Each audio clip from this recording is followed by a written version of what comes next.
Introducing phased task lists, a powerful new feature in tasks and subtickets. The smarter way to organize your work in clear, sequential stages. Here's the problem. Flat task lists throw everything at you, all at once. It's chaos.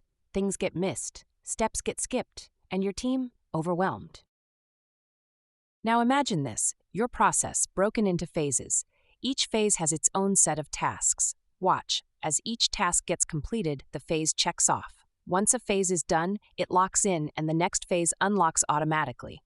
And notice, phase 3 was completely hidden until we were ready for it. No distractions, no skipped steps, just one phase at a time, guiding your team forward. The result? Less overwhelm. You focus only on what's next, clearer alignment at every stage, real momentum from completing each phase, and no more skipping critical steps, ever. Work in phases. Try tasks and subtickets free today.